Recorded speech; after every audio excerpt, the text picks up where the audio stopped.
Creo, y lo he corroborado ya con mi familia, que la primera película que vimos en el cine como familia fue Anaconda. Así. Fue Anaconda. Fue en el cine Aviación. Ajá. Y yo me acuerdo claramente que cuando estaba, creo que Owen Wilson en peligro y la Anaconda acechó, yo salí corriendo de la sala de cine. Me fui corriendo. Me fui corriendo. Me dio mucho miedo y no la vi hasta mucho tiempo después, donde evidentemente ya, ya informándome y todo, me di cuenta de que no está grabada en Perú, sino está grabada en Manaos. Es correcto. Y es con correcto. un cast que, si bien en los 90 era conocido, pero no era tan conocido como fue años después, ¿no? Ice Cube, que venía a ser rapero, Owen Wilson, que después hizo varias películas con Wes Anderson, Con Woody Allen, con inclusive. Woody Allen también, ¿no? Sí. Midnight in Paris. Y también Jennifer López. Es correcto. No. Es correcto, sí. Solamente como que tendría que mencionar, ¿no? Como esa transición de cineasta y director nacional a Hollywood, ¿cómo se da? Mira, yo te cuento, a propósito de lo que tú cuentas, lo que corrobora que fuiste a ver Anaconda por primera vez y eras joven, es tu edad, evidentemente. Claro. Mencionas a Owen Wilson. Sí. Mira, se ha convertido en una estrella, ha sido protagonista de Woody Allen. Tú no sabes lo difícil que era dirigir a Owen Wilson en escenas de peligro, de tensión o de suspenso. No dramatizaba nada, decía, Claro. Owen, te está en este momento asfixiando una anaconda, tienes que darle una expresión, tienes que darle una expresión. Y entonces tiene una cosa ligera. Yo creo que le hice 15 o 20 tomas para que me dé algo de dramatismo, porque está siendo asfixiado. Claro. Entonces, él es un actor muy natural, tiene una vena de comedia, pero fue sus inicios Anaconda, pero me costó un montón sacarle. Me alegro por él de que después haya hecho la carrera que haya hecho. La transición sobre la cual me preguntabas tiene un nombre propio, que es Roger Corman. Roger Corman. O sea, claro. en cualquier parte del mundo tú empezabas antes, había fallecido hace unos meses, Sí, lamentablemente, en cualquier parte del mundo, sobre todo en mi época, tú empezabas a hacer cine y soñabas con que le ibas a tocar la puerta a Roger Corman. Coppola, Scorsese, mucha gente, yo te digo, en la ceremonia de los Oscars todos los años, si uno dijera, levanten la mano los que han trabajado con Roger, más de la mitad del teatro, porque él ha sido muy prolífico, le ha dado primeras oportunidades a mucha gente.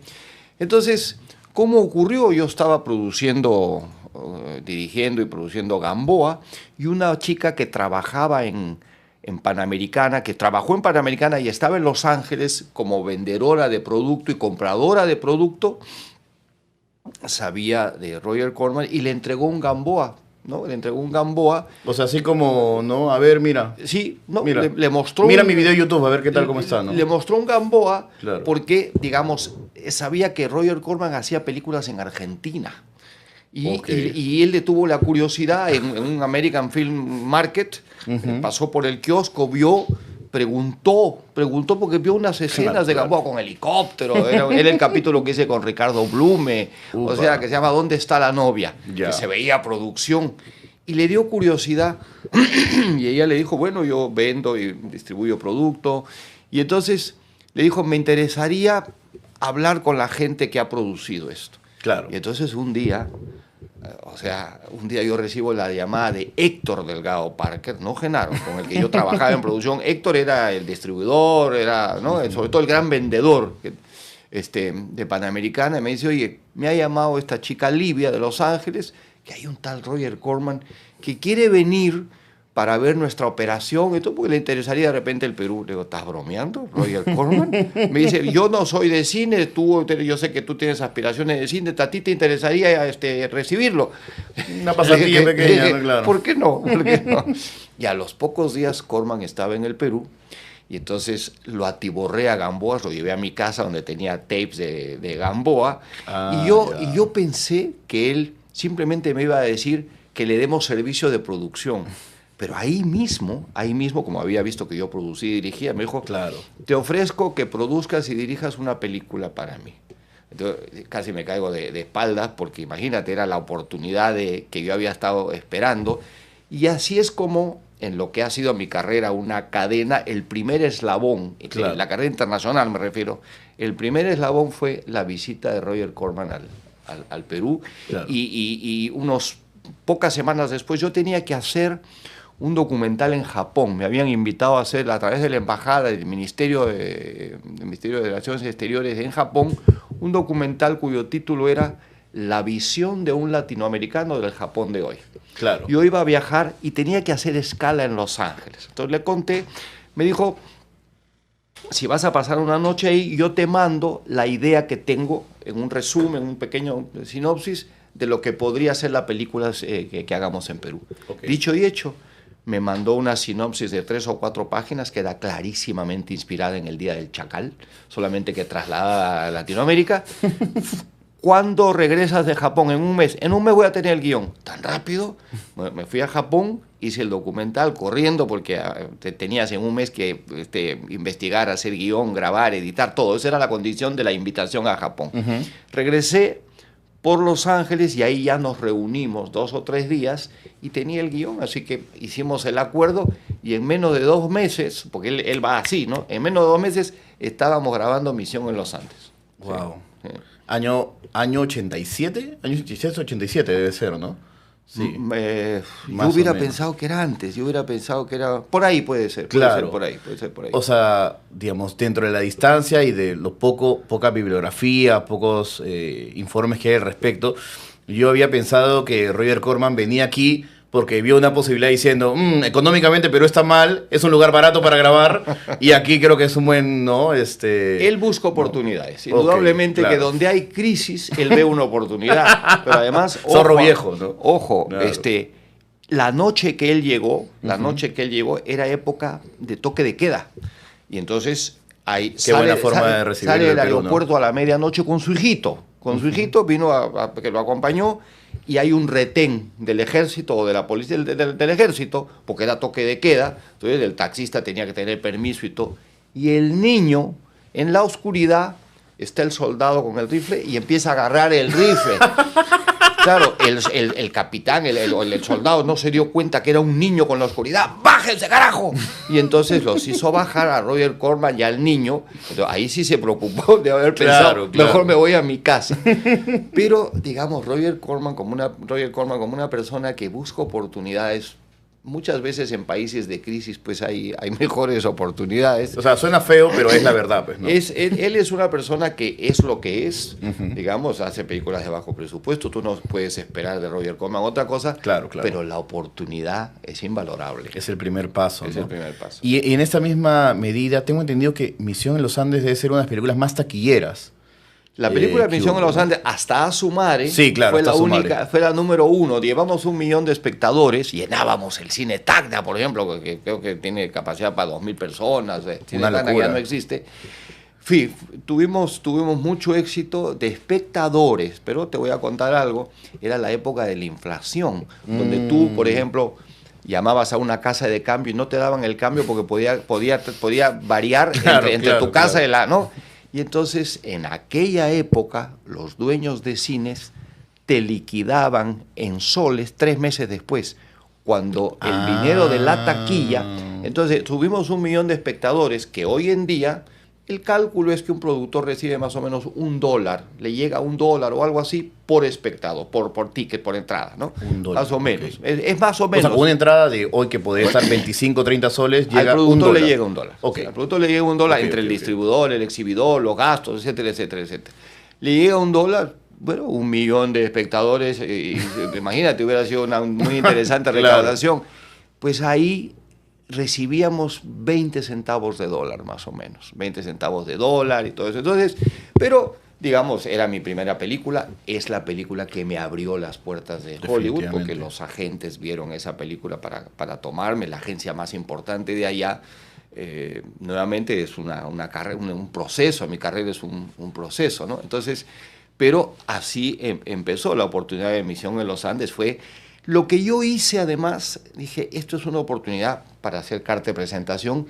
Hice crecer la película. El guión no marcaba una variedad tan grande de locaciones. Fuimos a Cusco, fuimos a Arequipa, fuimos a Paracas, Lima, por supuesto, por todas partes. Entonces yo hice crecer la película Y eso es un poco también lo que llamó la atención, ¿no es cierto? Esa persecución del inicio, que la hice con patas que eran corredores de carros, y, ¿no? O sea, felices de chivatear unos carros, y entonces, y tiempo después se convirtieron, por ejemplo, Ricardo Dazo fue campeón nacional, y todo en esa época eran principiantes, pero Chibolo, muy buena caña, claro. muy buena caña. Entonces con ellos hicimos la persecución ahí en Barranco, Claro. inspirada en el que yo consideraba a mi maestro, que es Fritin, por el contacto en Francia, ¿no? Y aparte también, claro, haces 1 millón, hasta antes de Asumare no se había, pero en esa época, ¿cuántos cines habían? Pues no había ni el tercio de cines que hay ahora, ¿no? Claro, pero eran cines más grandes. Eran cines más grandes. El concepto del multiplex en muchos casos es varias salas más chicas. Claro. Pero habían salas, ya te digo, el cine Tacna lo llenamos semanas de semanas. Inclusive el Pantaleón con Angie Cepeda tuvo 800.000. Fue un taquillazo, pero no llegó al millón. Seguíamos invictos hasta Asumare, que ya nos arrasó, creo que con 3 o 4 millones Claro. de espectadores, ¿no? Hoy, por ejemplo, alguien ve esta entrevista y dice, una película peruana hizo 1 millón, no la tenía tan mapeada. ¿Dónde la veo? O sea, Misión en los Andes, ¿dónde la veo? Misión en los Andes es una buena pregunta. ¿La has tratado de buscar en YouTube? La he tratado en YouTube, en otros lugares. He encontrado fragmentos en muy mala calidad. Y claro, o sea, hay que entender que dentro de mi generación, si no veías en Canal 4 a la medianoche cine peruano, no lo podías encontrar ahora. Claro. Y yo me acuerdo haber visto, por ejemplo, una película como Tinta Roja. Sí. La vi en una pésima calidad. Y cuando me la volví a encontrar en Movistar Play, que le habían hecho un máster, creo Claro. que del mismo celuloide original, Claro. era otra experiencia. Sí, por supuesto. ¿No? por Entonces, supuesto. ¿dónde está, por ejemplo, ¿no? Calígula original? ¿No? ¿Dónde está Carmín? O sea, ¿por qué, por ejemplo, sí podemos tener, yo quiero ver Dynasty en Gringolandia o Alf, están en buena calidad y aquí no podemos tener lo mismo? Sí, ¿no? es verdad que no se... ahí hay un tema donde, digamos, la oficialidad, el Ministerio de Cultura debería promover mucho más.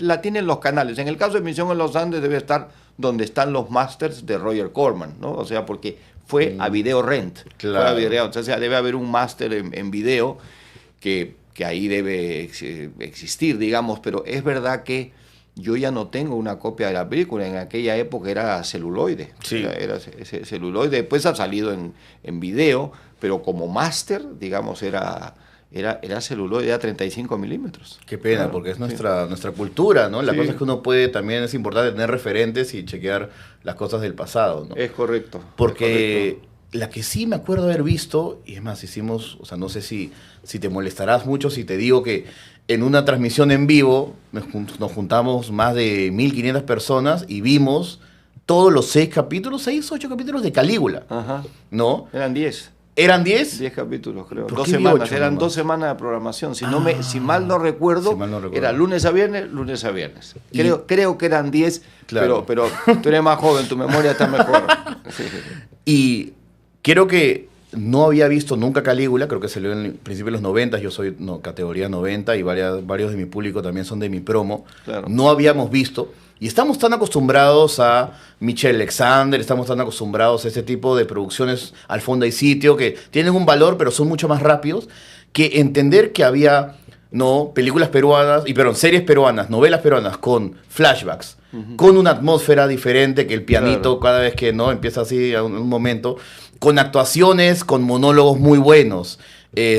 Con un joven Cachín, con un joven Christian Meyer, con un buen Renato Rossini, y con un código policial que es totalmente diferente a lo que podemos ver, que hoy es, digamos, dinámicas de barrio, dinámicas de un mismo condominio, y me pareció que era lo más fresco que había visto en un buen tiempo en la televisión peruana, ¿no?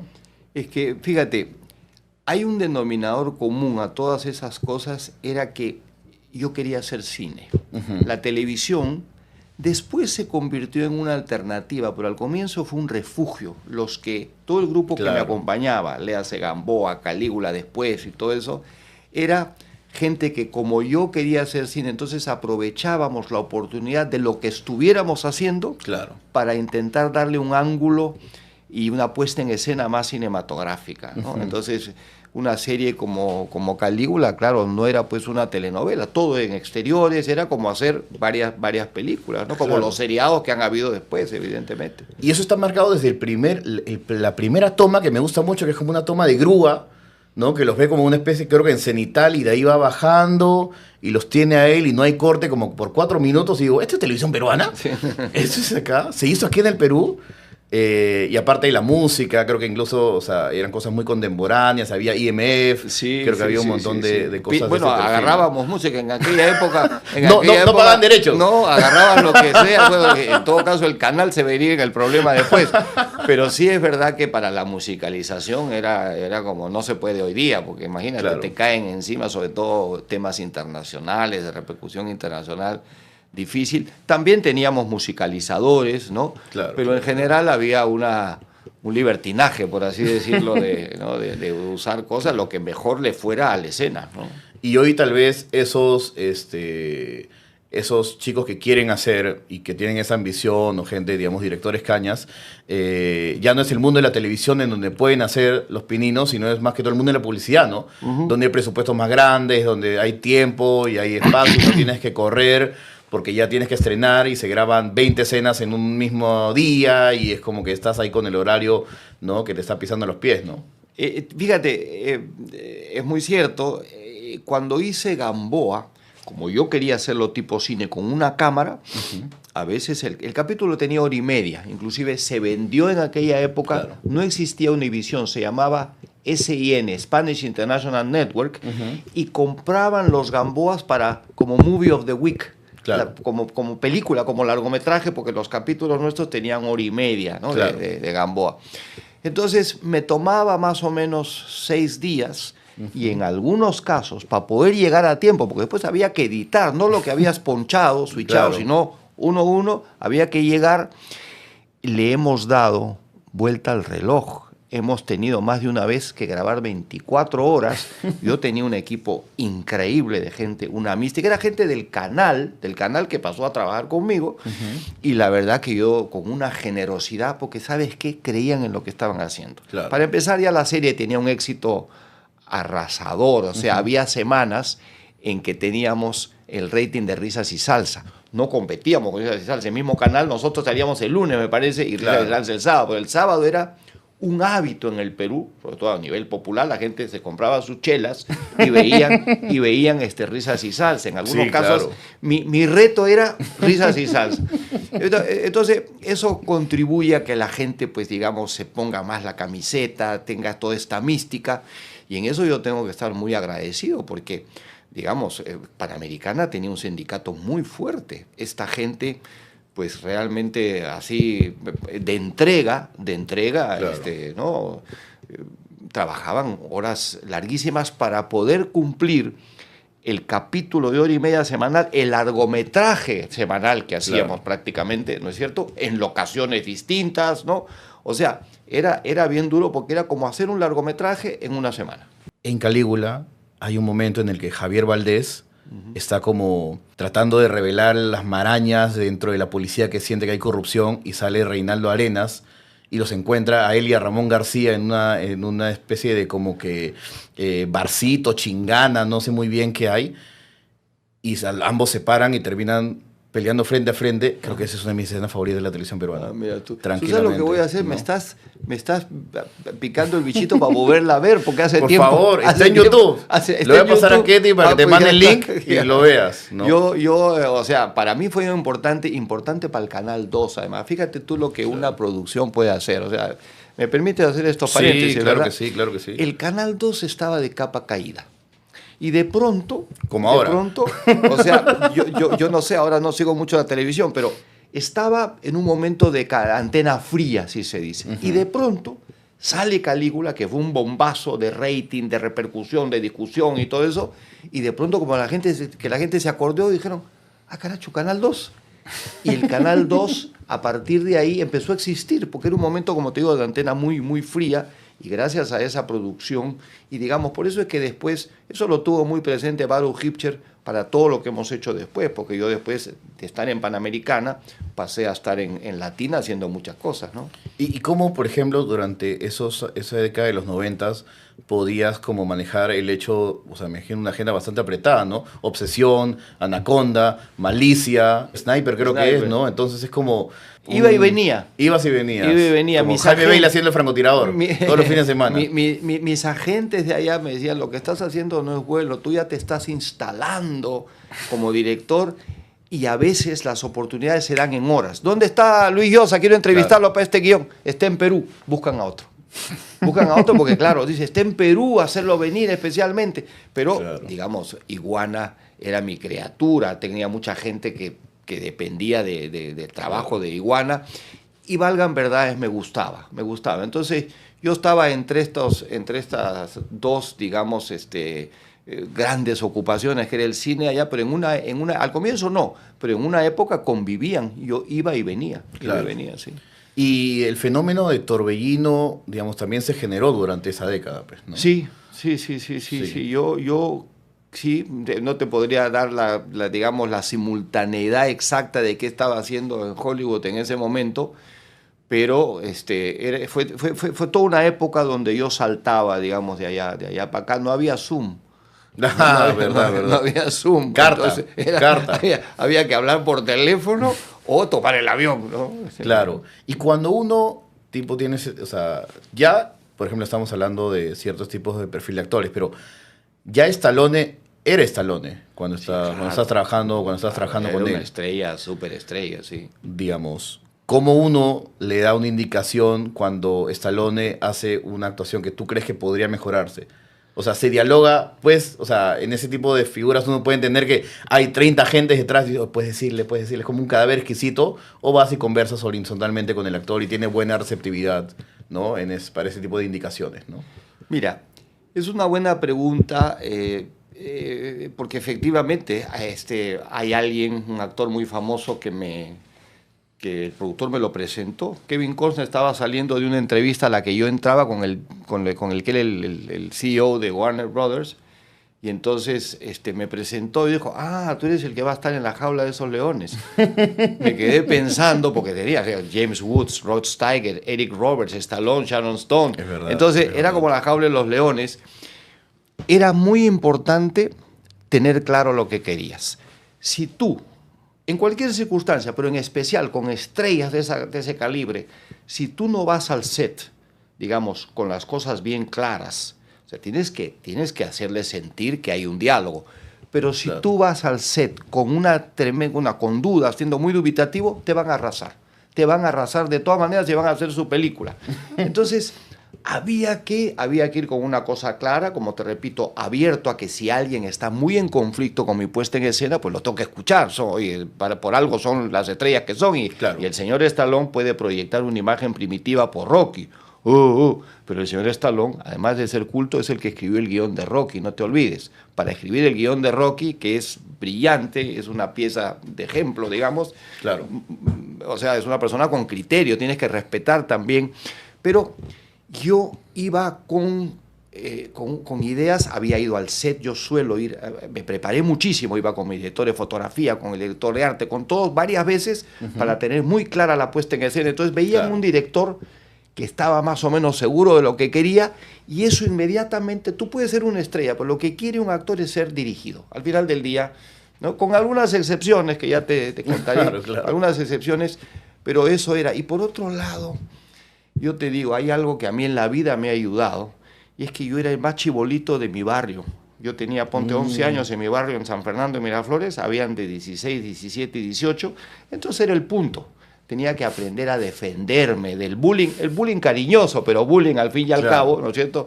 Éramos solo 2 o 3 contemporáneos míos y todo el resto eran los grandazos. Entonces, eso te da calle. A la hora que he tenido que tratar con estas grandes estrellas, pues en ningún momento, digamos, he pensado, a comienzo quieres pedir un autógrafo, ¿no? Y después dices, bueno, este señor va a ser dirigido por mí, tengo que tratarlo de igual a igual. Y cuando ellos sienten eso, es importante. Claro.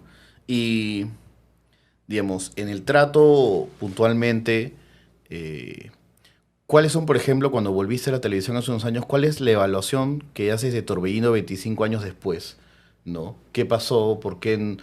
no funcionó y creo que hubo un bache en el que decidieron pasar de un capítulo al último en un momento dentro de la transmisión, ¿no? Sí, mira, esos son varios factores, o sea, yo no le puedo echar la culpa a nadie, tengo que tener el activo y el pasivo. Claro. Es una experiencia en la que creo que a diferencia de todo lo que había sido mi carrera de televisión, sobre todo, yo hacía casting, yo hacía todo por instinto, ¿no es cierto? En este caso hubo un equipo con el que tuve que alternar, contemporizar, porque era un equipo que de alguna manera yo lo sentía más afín al mundo de hoy. Yo había dejado de hacer televisión muchos años, claro. Entonces tenía que escuchar.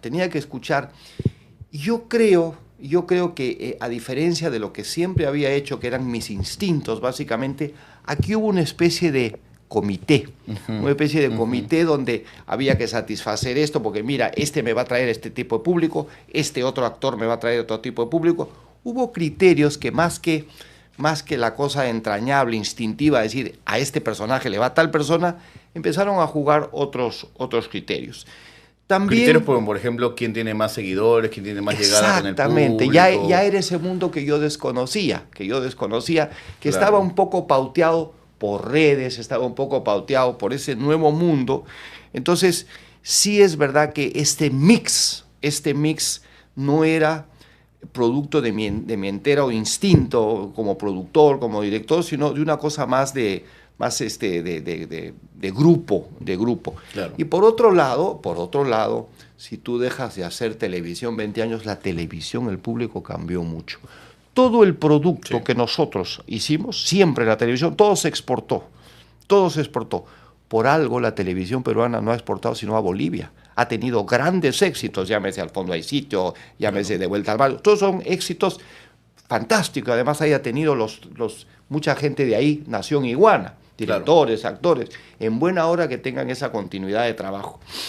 Pero es otro público. Ese público ya me es un poco a mí desconocido. 20 años después, por algo se llama 20 años después, pues tengo que reconocer que ya no me comuniqué tan bien con ese nuevo público que desgraciadamente, hay que decirlo, de alguna manera se mediatizó, era un público menos exigente, un público más chicha.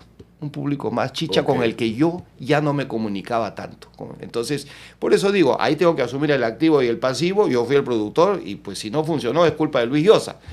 Pero lo que tengo que decir es claro que humildemente es un público con el que me era más difícil comunicarme. ¿Sí? Y por ejemplo, se hicieron estas cosas de como cada actor tenía un Instagram, cada actor tenía, digamos, el personaje dentro de 25 años después, Torbellino 20 tenía, años después, 20 años después, perdón, sí. Tenía un propio perfil de Instagram, o sea, se trató, se impulsó, pero no se llegó a conectar con la gente, ¿no? Sí, no, porque además te voy a decir una cosa que esto es bien interesante. Cuando a mí, ¿cómo nace esto? Yo regreso y propongo una serie policial, porque me dijeron, queremos hacer algo contigo. Claro. Yo propongo una serie policial. Me dijeron, la serie policial que nos estás proponiendo nos obligaría a las 10 de la noche, porque tú haces cosas de cierto tipo, en violencia, en erotismo, lo que fuera. Seguramente será un buen producto, pero nosotros queremos romper el monopolio de las 7, 8 de la noche de Canal 4. Difícil, entonces, ahí mi respuesta fue, o sea, le dije, me halaga mucho lo que me estás diciendo, que quieran que yo, en mi vuelta a la televisión, sea el que va como división Panzer a romper al enemigo, ¿no? Pero aquí tienes que tener en cuenta, dije, que compites con dos cosas, no solo con una. No solo compites con un programa que tiene mucho rating, sino con un hábito. De la misma manera que en una época había el hábito de sentarse a ver las novelas de Iguana, claro, ya existía el hábito de ver América para ver Al fondo hay sitio. Entonces le dije, ahí la dificultad, el cuesta arriba es mucho mayor, porque estás peleando con un programa de mucho rating y además con un programa que tiene ya de mucha fidelidad de su público. Estás peleando con un hábito. De la misma manera que alguien trató en algunas oportunidades de romper el hábito de Iguana y no pudieron, pues en este caso también nos fue difícil. Le hicieron gran publicidad, claro, y desde el día 1 no pasamos de 6 puntos de rating. Y otra cosa, es una televisión que quisimos hacer muy blanca. Yo tenía la noción de que si era el año en que era, para ser 20 años después, tenía que ser otro el tono, donde se trataran temas de homosexualidad, temas de... O sea, ya temas más, digamos, Claro. contemporáneos. Pero arrugaron. Digamos, Sí, el sí, comité arrugó. se quiso hacer una televisión muy blanca, muy como el Torbellino inicial.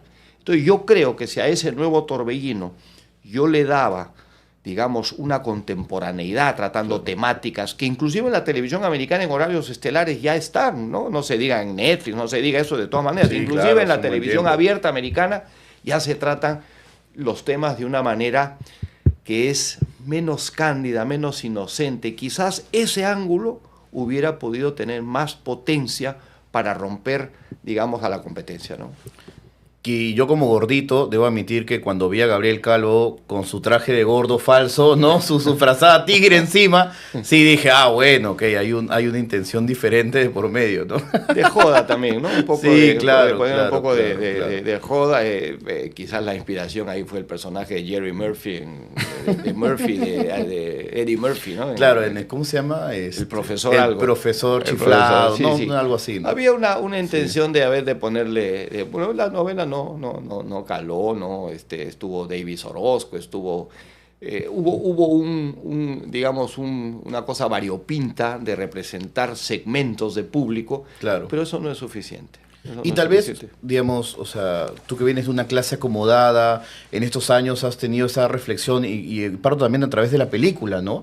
Como que dices, hay un público chicha con el que no conecto, hay un sector de la población con el que no conecto y ahora, digamos, te has animado a contar tal vez la historia más peruana, ¿no? Posible.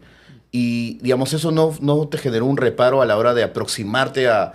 ¿no? Tamaña empresa, ¿no? A hablar de la historia del Urgio, que es una Sí, historia claro. muy complicada, ¿no? Sí, mira, cuando tú tienes 30 y tantos puntos de rating como teníamos en Gamboa y Carmín, con el público popular nos estábamos comunicando. Es distinto el público chicha, es distinto porque ya hay una serie, digamos, de realidades que se mezclan, que hay híbridos y que tienen gustos y que tienen aspiraciones, expectativas de la pantalla chica de otro tipo. A eso me refiero, a eso me refiero.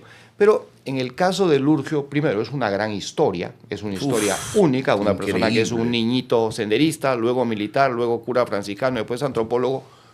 Tú como director lo que andas es a la búsqueda de una gran historia. Entonces, cuando yo descubro que había un libro, Memoria de un soldado desconocido, que trataba sobre esta experiencia de vida absolutamente única, pues yo había pensado, como todo peruano había vivido el terrorismo de manera urbana, no sé, los apagones, sabía lo que estaba ocurriendo en la sierra, y yo decía, es un tema que a mí me interesaría. No tenemos todavía la perspectiva, tiene que pasar un tiempo para que una película que de alguna manera pretenda retratar una era, tiene que tener la perspectiva correcta que te da el tiempo y que te da un trabajo de investigación muy amplio que tienes que tener, sobre todo no habiendo sido mi realidad rural.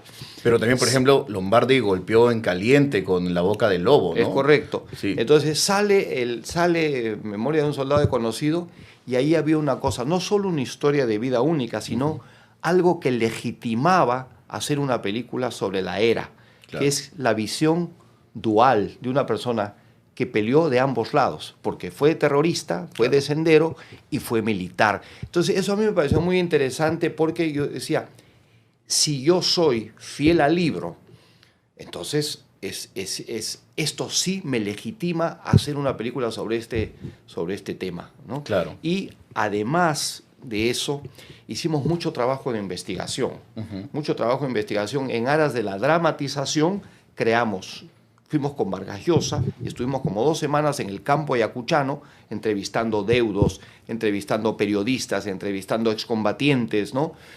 Que nos dieron muchas situaciones y personajes que no estaban en el libro.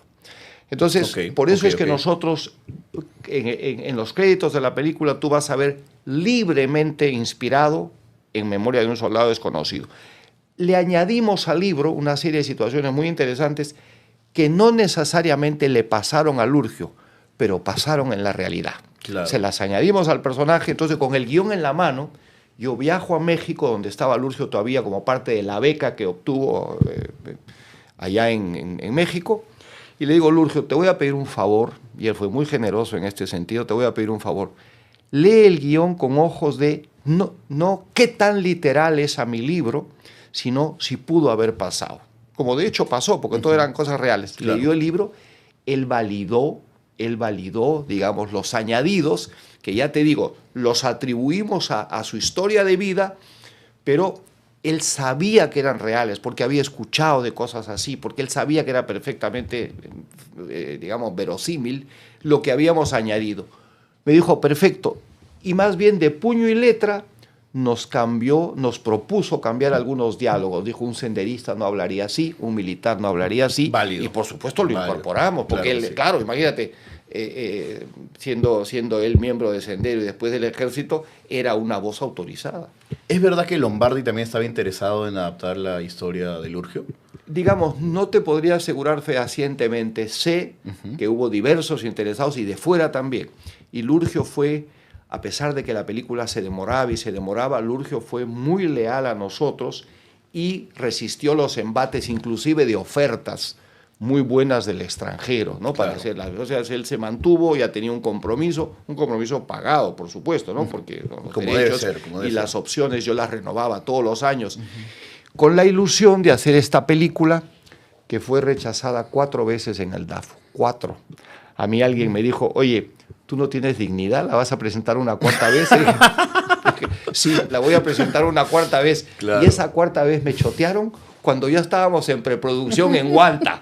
Era muy gracioso porque yo reunía al equipo para un ensayo, una cosa, y digo, miren, me acaban de chotear, así que por favor, pónganse bien la camiseta porque esta película la estamos haciendo con 3 centavos, la plata que ojalá me hubiera dado el DAFO no está, así que a comer oyuquitos todos los días, ¿no? Claro, es que supongo que habrá dicho, bueno, Lucho Llosa, paso por Hollywood, paso exitoso en la televisión nacional, ¿qué va a necesitar dinero del Estado, por favor, no? Es probable que hayan dicho eso. Yo puse claro que yo no iba a recibir un centavo, sino después, no del dinero del DAFO ni Vargas Llosa tampoco. Siempre lo aclaré cuando mandé mis propuestas. Pero yo te voy a decir, algo de eso ha habido, indudablemente. O sea, son jurados internacionales, ¿no? Sí, Son jurados internacionales, sí. pero tienen en común, es verdad que tienen en común una posición de izquierda, a veces extrema. Vargas Llosa representa a la derecha, Lucho Llosa es Hollywood, etc. Entonces, yo me enteraba por lo bajo, porque siempre hay comentarios. Siempre hay un chimichimi. Pero eso es criticable, porque digamos, eso es juzgar un proyecto con criterios extra cinematográficos. El guión es un guión de Vargas Llosa, modestamente algo de nombre tengo, es una historia de vida increíble, es un libro traducido a montones de idiomas. Entonces, en justicia que te rechacen 1 vez, 2, bueno, pero 4, Claro. 4 es porque hay algo. Y de ahí debes admitir que habéis visto las películas que te ganaron y dijiste, no, ¿por qué no financiaron la mía? Pues, Bueno, ¿por qué al no final del financiaron la día mía? yo tenía que sacarme este clavo, Ok, Hugo, claro. porque era para mí digamos, una derrota, tantos años de tener, todos los años lo tenía que renovar los derechos y todo alurgio, y era una espina, ahí como se dice en el zapato, no hacer la película, y al final se logró hacer con las uñas, pues que espero pagar las deudas ahora que la película recaude, y sí hubo mucha mística. Hubo gente, por ejemplo, yo había estado haciendo algo de cine en República Dominicana, vino gente de allá con sus equipos aportados, gratis, con tal de tener la experiencia. Ok. O sea, gracias a eso se pudo hacer la película, porque había un equipo de gente con camiseta, pero full. Y de una u otra manera creo que, por ejemplo, o sea, tú, Mario, me imagino que por los años, por ejemplo, después de la Revolución Cubana, por ahí estuvieron mucho más empapados a priori con el tema, por ejemplo, del MIR, de la izquierda, ¿no? Del movimiento de izquierda revolucionaria, con el Ejército de Liberación Nacional. Y Sendero, bueno, vino más después y era otro perfil, otro tipo, ¿no? de personas. ¿Cómo diferenciarías ambos tipos de grupos que querían, digamos, rebelarse ante el Estado peruano y cambiar la sociedad de manera, digamos, trascendental, ¿no? Bueno, clarísimamente hay una diferencia, ¿no? La época de las guerrillas de los 60, con Luis de la Puente, con toda esa gente, la inspiración era la experiencia cubana, la inspiración era el Che Guevara. Había una cosa, si se quiere, más romántica, de justicia social, ¿no es cierto?, de pretender, como Javier Heró, que yo te he contado que en uno de los programas de la Torre Babel seguimos toda la trayectoria que lo llevó a su muerte, como una cosa testimonial de alguien que estuvo con él. Había un aura más romántica. La guerrilla era otro tipo, era una guerra, digamos, finalmente las guerrillas en Vietnam derrotaron al monstruo de Estados Unidos, Claro. con un tipo, digamos, de guerra, pero entre esa guerra de guerrillas, digamos, donde tú puedes muy astutamente esconderte, pero hay una cosa más igual a igual. O sea, era un ejército que tenía, tengo entendido, el MIR, por ejemplo, tenía uniforme, incluso tenía campamentos oficiales, Claro. y incluso hay reportajes de caretas de la época donde fueron a los campamentos y ahí declaraba Javier Lobatón y de la Puente Uceda, ¿no? Exactamente. La diferencia entre esa guerra, digamos, más humana, por llamarle de alguna manera, y entre gente que, digamos, mataban a hachazos a su propia gente, además, a su propia gente, o sea, la gente que Sendero pretendía reivindicar la mataba, y por eso, y eso lo mostramos en la película, Sendero va perdiendo el apoyo popular que tuvo inicialmente, porque muchos jóvenes ilusionaron, muchos campesinos en las aldeas colaboraban, les daban comida en sus incursiones y todo eso, y poco a poco Sendero empezó en esta especie de insanía, digamos, de empezar a matar a la gente a la que teóricamente van a reivindicar. Claro. Por eso nace un movimiento tan fuerte de ronderos que se aunan, digamos, al Estado. Y eso es una gran diferencia, ¿no? Esa es una gran diferencia entre la cosa desquiciada, fanática, fundamentalista que tenía, digamos, la gente que le rendía pleitesía al presidente Gonzalo, y gente que tenía la mística de una revolución tipo la revolución cubana, ¿no? Claro. Sí. Y ahí es donde tendría que, lamentablemente, la situación lleva a que cuando se hablan de ese tipo de películas, que son, en mi opinión, justas, necesarias y casi obligatorias de hacer, que todos los países tienen ese tipo de obras que miran hacia atrás su historia. La memoria, ¿no? La memoria, la cultura, las heridas, las venas abiertas que todavía tenemos, como diría Eduardo Galeano. La discusión usualmente hoy la tenemos, por ejemplo, post La piel más temida, en donde se puede acusar puntualmente de una obra así como que está haciendo pro algo, pro Sendero, porque simplemente está mostrando. Incluso el término, ¿no? La forma como dicen que están humanizando solamente por mostrar senderistas en pantalla, ¿no? Después de la polémica de La piel más temida, ¿te da miedo como que también ser una de esas películas que no se discuta por su fotografía, por la curaduría, por la pluma de Vargas Llosa, por los personajes, sino más bien por ese tipo de agendas muy, muy puntuales que simplemente no quieren tocar ese tema y de facto como que están en contra de cualquier manifestación artística? Mira, estamos en una realidad de un país muy polarizado como quiera. Entonces, sí, efectivamente, con el caso de La piel más temida, otra vez está sobre el tapete digamos, la discusión, el debate con relación a toda esta época. Sí. Yo puse casi como un letrero en todo lo que tenía que ver con esta película la palabra honestidad. Honestidad con el libro, honestidad con la realidad que habíamos investigado. Entonces, porque si tú vas a hacer una cosa que pretende ser como un retrato de una época, tienes que tener honestidad. Claro. Entonces, eso para mí ya es, digamos, algo importante. Siento que, digamos, mi conciencia está tranquila, que luego cuando la película salga, suscite polémica de un lado o de otro, va a haber polémica, porque en este caso los dos, o sea, los excesos de ambos lados están ahí. No lo inventé, lo cuenta alguien que estuvo en los dos lados.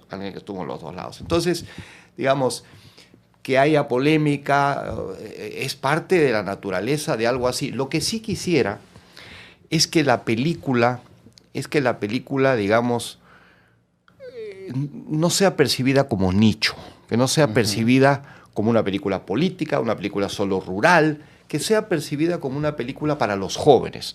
Porque, digamos, yo he grabado en Ayacucho, en los pueblitos, en las alturas de Guanta.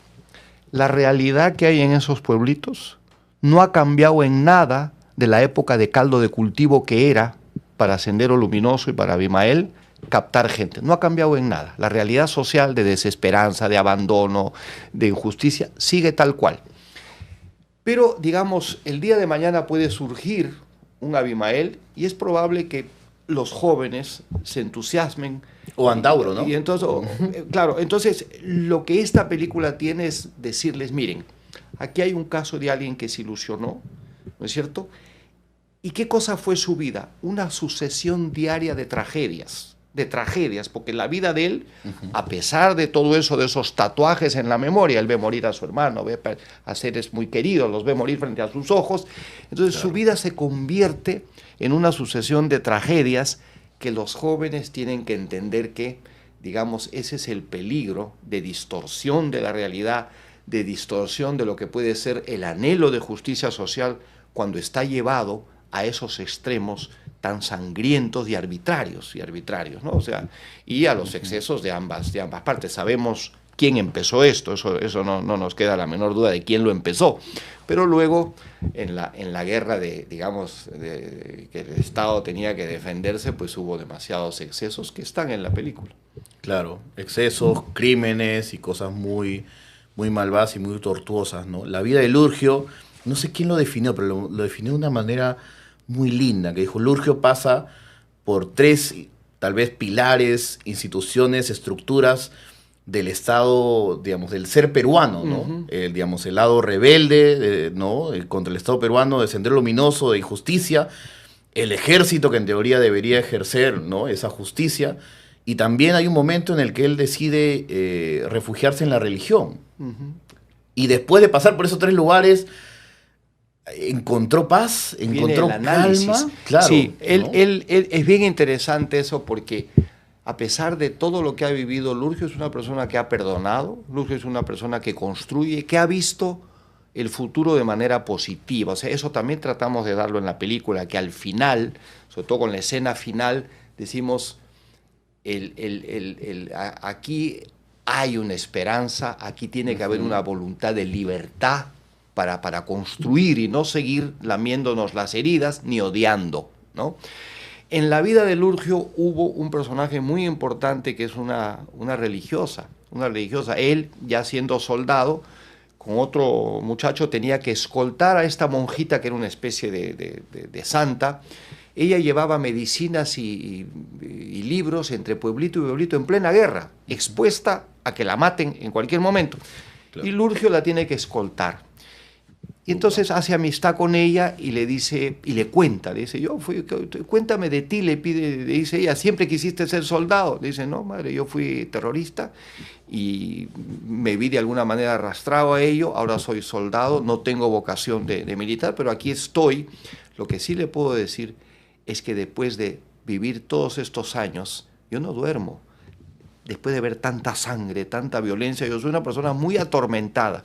Y ahí es donde ella le dice, ¿por qué no buscas el consuelo de Dios, de la religión? Te puede dar paz.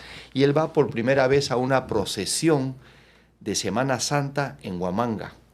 Y está tocado por la mano de Dios. De pronto siente a un momento catárquico. Algo especial. Okay. Él siente algo especial, se lo cuenta a la madre y le dice, madre, por primera vez he tenido algo de paz. He sentido una paz, he sentido algo muy especial.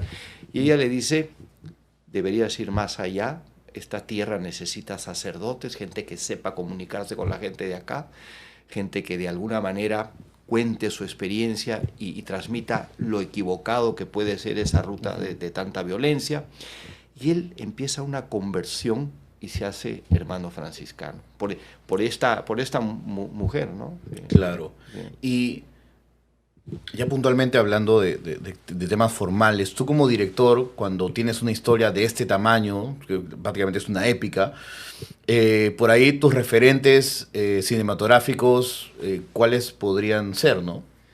Mira, ¿cuáles fueron? Yo he visto, digamos, películas de todo tipo, desde Salvador de Oliver Stone, por decirte, he visto películas de guerra, he visto las cosas que puede haber hecho Spielberg, he visto, no sé, El día más largo del siglo. O sea, el referente sobre todo para la puesta en escena era películas bélicas, Claro. películas bélicas, porque en la película hay mucho momento de reflexión, mucho momento de personaje, pero hay también acción, ¿no? Y son niños también, Y ¿no? son Cuando vi niños. el tráiler me acordé de una película, no sé si te acuerdas, creo que se llama Voces Inocentes. Sí, sí, sí. También, ¿no? Cosas que he visto, por ejemplo, de casos así en el África, ¿no? de niños soldados. Entonces, todos esos referentes son parte de la preparación que tú haces. Pero lo invalorable, fíjate, vi un documental que nos sirvió de guía a todos, a la dirección artística, a vestuario, a los personajes, a mí, un documental que hizo una empresa documentalista inglesa, a la que Sendero le permitió ir hasta las entrañas. Debe ser gente de izquierda para que Sendero le haya permitido, le haya abierto las puertas. Eso fue invalorable para nosotros. ¿Cómo voy a vestir a los senderistas? ¿Cómo voy a...? O sea, fue una guía muy importante. ¿Cómo se llama? ¿Te acuerdas el título? No me acuerdo. Te lo Por voy favor, a pasar, sí, porque favor. es un documental valiosísimo y es un retrato cargado hacia Sendero. De alguna manera es apologético, ¿no? Pero Lurgio lo tenía. Lurgio me lo pasó y para nosotros fue bien importante como trabajo de investigación en todo sentido. Cómo hablaban, cómo se vestían, las armas. O sea, era nuestra lección básica si intentábamos hacer una cosa que tuviera autenticidad. Y la otra cosa que fue muy importante es, tú no puedes hacer una película sobre Sendero con las caras de al fondo hay sitio o de vuelta al bar, porque no lo hace creíble. Entonces, de ahí viene que hiciéramos casting. Todos los rostros son nuevos. Gente de Ayacucho, por supuesto, en su mayoría, unos pocos de Lima que son desconocidos, a excepción de Reinaldo Arenas, Milén Vázquez y Cristian Esquivel, que son actores, ¿no? Sí, en la película, por ejemplo, hay... Creo que también vi a Renata Flores. Claro, pero ella no tenía experiencia como actriz. Efectivamente. Ella es una gran cantante que tiene ya nombre internacional. Ella debuta en la actuación, y tú no sabes, con la solvencia, la solidez actoral con la que hace un personaje en la película. Y este chiquito ayacuchano también que ganó la voz Kiss, que es Gianfranco Bustios. Ellos hacen incursión. Los preparamos porque tuvimos un coach, ¿no es cierto? Joaquín Vargas, que siempre me ha ayudado haciendo coaching, porque hemos inventado mucha gente, así como inventamos a Jennifer López, a Sandra Bullock, en la televisión, en el mundo del espectáculo de Perú. Iguana siempre ha sido un semillero y gente que no teniendo la experiencia estaban frente a la cámara, pero preparados. Hemos hecho talleres, muchísimos talleres. Entonces hicimos lo mismo en Ayacucho. Buscamos las Magali Solier de este mundo, las nuevas, ¿no es cierto?, tanto en hombres como en mujeres, y encontramos casos. Es de lo que quizás me da mayor satisfacción en la película, esa apuesta, de esa apuesta de gente nueva, pero que muestra talento, es la mayor satisfacción que yo tengo con Tatuajes en la Memoria. Y la participación de Mario Vargas Llosa, me dices que es también, él viajó a Ayacucho para ser parte de los testimonios y las entrevistas. Viajamos juntos a una Semana Santa y nos quedamos ahí como semana y media más o menos, porque ya estaba digamos, en proyecto el guión. Claro. Entonces hicimos trabajo de investigación que fue fascinante, porque además encontrábamos historias muy ricas, muy dramáticas, que decíamos, pero ahora ¿cómo hacemos si estamos haciendo una adaptación de este libro? Dijimos, no, con tal de dramatizar y dar una cosa más fuerte, pues le pediremos permiso a Lurgio, y gracias a Dios, como te digo, él fue muy generoso de permitirnos incorporar para contextualizar más, y enriquecer la parte dramática, historias que no están en el libro. O sea, el mismo Mario Vargas Llosa puso interior, día, escena, y él estuvo escribiendo. Nosotros hemos hecho... Él, por ejemplo, las ventajas, él ha hecho algunos guiones, vale. Él ha hecho algunos guiones, me hizo un guión para Gamboa. Gamboa, ¿dónde está la novia? Con Ricardo Blume, ¿dónde está la novia? Fue un guión que hizo él. Además me dijo, oye, déjame escribirte un guión, porque le encantaba la serie Gamboa. Entonces, nos hizo el guión y hemos colaborado muchísimo. No en la Fiesta del Chivo. En la Fiesta del Chivo yo trabajé con Augusto Cavada y un guionista americano, porque después gran se hacer la película. Cavada, gran guionista. Ha trabajado mucho con nosotros, y un guionista americano cuando se decidió que la película iba a ser en inglés, porque el presupuesto había subido mucho, ¿no? Ese tipo de decisiones comerciales son bien duras, ¿no? Sí. Ya estamos llegando a la parte final. ¿Cómo no? ¿Cómo no? Quisiera solamente ya unas cositas puntuales, ¿no? Uno, ¿cuándo es el estreno de la película? ¿Qué fecha? El estreno es el 29 de agosto. 29 de agosto tenemos una distribuidora que se llama Venus Films, de la familia Shugani, el padre, que ya falleció, el padre de Sumit, que es ahora quien está a cargo, muy joven. Okay. Su padre fue muy amigo mío, tenía cadena de cines, ellos tienen la cadena Cinerama, el Cine Pacífico, etcétera, pero son ellos los que están tratando con las otras cadenas. Claro. Y yo espero que las otras cadenas que tienen sus estrenos y todo, pues de alguna manera también nos apoyen y se den cuenta que estamos en una cruzada. Los jóvenes tienen que ver esta película. Claro. Y también sabes que va a haber las críticas y sabe que hoy, por ejemplo, así como le tocó al director de La piel más temida ir a Canal N frente a alguien que decididamente fue a increparlo. ¿Y por qué se atrevió a hacer una película así?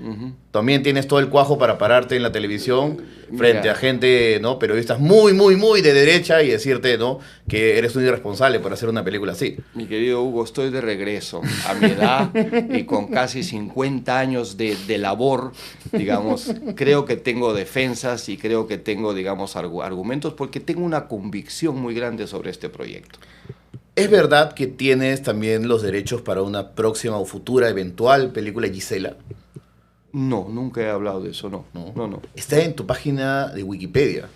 Tú entras a Wikipedia y ahí abajito, en un parrafito chiquitito, dice, ha comprado los derechos para hacer una película de Gisela. No, nunca soy amigo de Gisela de nuestra época de televisión. Claro. Y es una persona que le tengo mucho cariño, creo que es mutuo. Pero no, nunca he hablado de eso. O sea, me estás dando una sí, novedad. No, si quieres ahorita te muestro, cuando termine la entrevista, te muestro Wikipedia, ¿no? No es una mala idea, ¿no? No, sí. Para nada, ¿no? Y siempre hay esas críticas que dicen como que, ¿pero por qué él se merece una película? Y yo digo, una película buena puedes encontrarla en cualquier persona, ¿no? Sí, hay una historia detrás de cada persona. A propósito, te cuento que tengo un libro, que va a salir un libro autobiográfico, que va a salir ahora en la Feria del Libro, se llama Secretos de un latino en Hollywood.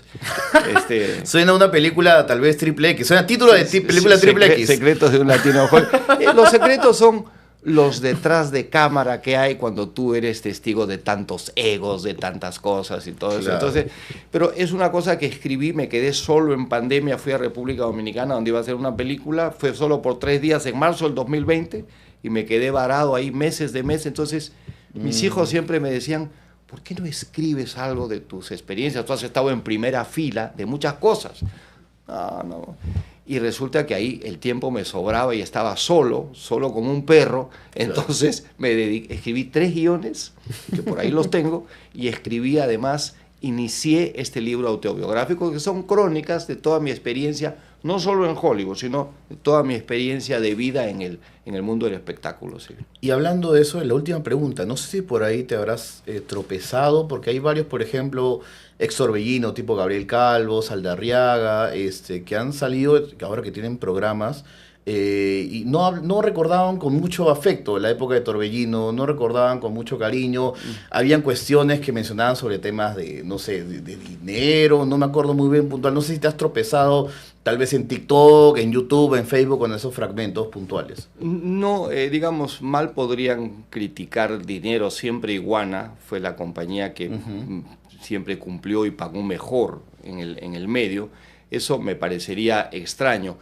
Cuando algo no tiene éxito, que fue el caso de Torbellino 20 años después, pues mira, si me quieren echar la culpa, si tienen un sabor amargo sobre la experiencia, ¿qué vamos a hacer? Yo tengo que respetar sus opiniones, sus reacciones. Ellos lo que le objetaron un poco al guión nuevo era no ser más protagónicos. El raciocinio, que eso sí no me pareció equivocado, es que si vas a hacer 20 años después, con otro público, tienes que tener personajes jóvenes, nuevos. Entonces, creo que el consenso en el grupo Torbellino era ¿por qué no somos los absolutos protagonistas? Tuvieron participación principal, pero también estaban los hijos de ellos en la novela, en la serie. Entonces, puede ser, no te sabría decir, no me he encontrado con ¿Pero eso. tienes TikTok así? ¿TikTok? ¿Tienes esas cosas poco, o no? Poco. O sea, digamos, tengo Instagram. Instagram, ok. Tengo Instagram, claro que sí. Ahora tengo que tener todo, ya tengo que empezar a tener todo, porque si quiero llegar al público joven, Claro. ¿no? Tienes que hacer Ya coreografías no me puedo también, ya quedar sabes. Tienes que hacer en mi café y coreografías. leer el periódico. Pero bueno, ha sido una bonita charla, hemos podido aclarar muchos puntos, ha sido un gusto y varias dudas que he tenido yo, cinéfilas y de amante de la televisión peruana, han sido resueltas y espero que también del público. Te pido un fuerte abrazo y muchas gracias por haber venido y espero que le vaya muy bien a la película. No la he visto todavía, me he dicho que están ahorita en etapa de Todavía hay unos producción. toquecitos porque como Pero esto... ni bien la tengan, pásamela. Yo te pago, no el 1% que llega finalmente a ti, no. Yo te pago los 30 soles, te los yapeo. No hay ningún problema. Pues ya está, vas a estar al comienzo de la lista cuando la tengamos. Te agradezco a ti, yo sé que a través tuyo además llegamos a no solo a público cinéfilo, sino a público joven que te sigue, y eso es muy importante porque esa es el gran propósito nuestro, ¿no? Que los jóvenes vayan a ver esta película. Listo. Muchas gracias.